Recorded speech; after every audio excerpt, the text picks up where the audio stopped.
अगर आपको दो या दो से ज़्यादा सिंपल हार्मोनिक मोशन के इक्वेशंस दिए हुए हैं और उनको ऐड करना है तो हम वेक्टर मेथड से कैसे करेंगे ये आपको बताता हूँ। सपोज इक्वेशंस दिए हुए हैं, एक इक्वेशन है x1 equals a sine omega t, दूसरा इक्वेशन है x2 equals a cos omega t, तीसरा इक्वेशन दिया हुआ है suppose a by root 2 sine omega t plus pi by 4। एक और मान लेते हैं, इक्वेशन दिया है x4 माइनस ए साइन ओमेगा टी। ये सारे सिंपल हार्मोनिक मोशन एक ही लाइन के अलोंग है। इनको हम वेक्टर मेथड से ऐड करके दिखाएंगे, जिसका मैथमेटिकल प्रूफ मैं पिछले वीडियो में दे चुका हूँ, आप देख सकते हैं लिंक में जाके। सबसे पहले यहाँ पे साइन है, कॉस है, बाकी साइन है, तो हम क्या करते हैं, इसको भी हम साइन के फॉर्म में कन्वर्ट कर लेते हैं। इसको हम साइन के टर्म्स में लिख सकते हैं a sine omega t plus pi by 2।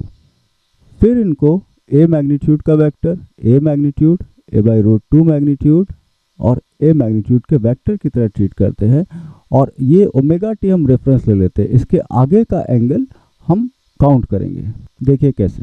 सबसे पहले हमने इसको ड्रॉ कर लिया, a मैग्नीट्यूड का वेक्टर, ये हमने x एक्सिस के अलॉन्ग ड्रॉ कर लिया a मैग्नीट्यूड का वेक्टर।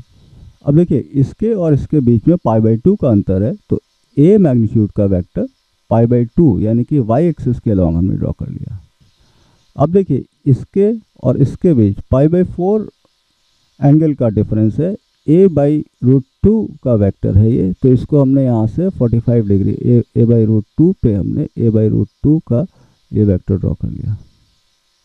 ये 3 वेक्टर्स हो गए। चौथा ये देखिए, इसको हम कैसे लिख सकते हैं, इसको हम लिख सकते हैं a sine omega t plus pi, means इसमें और इसमें पाई एंगल का अंतर है, तो ये माइनस x एक्सिस की तरफ ये जाएगा a मैग्नीट्यूड का।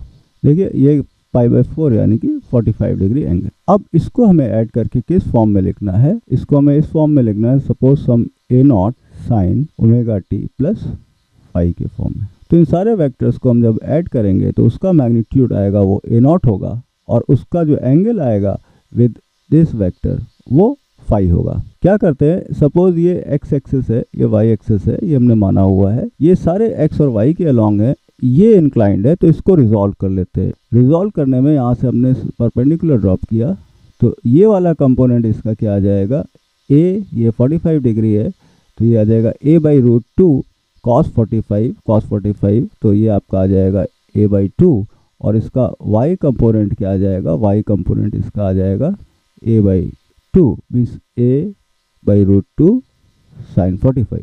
अब देखिए ये वेक्टर्स इक्वल अपोजिट है, ये तो कैंसिल हो रहे हैं यहाँ पे, तो कौन से वेक्टर्स बचे, y डायरेक्शन में ये वेक्टर, x डायरेक्शन में ये। तो इसके रिजल्टेंट वेक्टर को अगर हम देखें, इसका x कंपोनेंट क्या बचा, a by 2, y component a plus a by 2, ये हो जाएगा y कंपोनेंट, ये हो जाएगा आपका 3a बाई 2। तो ये वेक्टर, इन सारे वेक्टर का सम क्या हो जाएगा, ये वाला वेक्टर, इसका मैग्नीट्यूड ये a नॉट है और ये एंगल फाई है।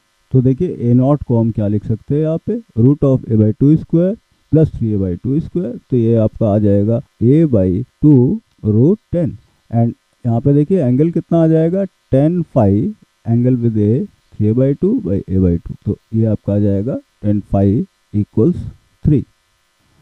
तो इस तरीके से रिजल्टेंट SHM का इक्वेशन क्या आ जाएगा, ये आ जाएगा a by 2 root 10 sine omega t plus phi, और फाई क्या है यहाँ पे, फाई इक्वल्स 10 इनवर्स 3।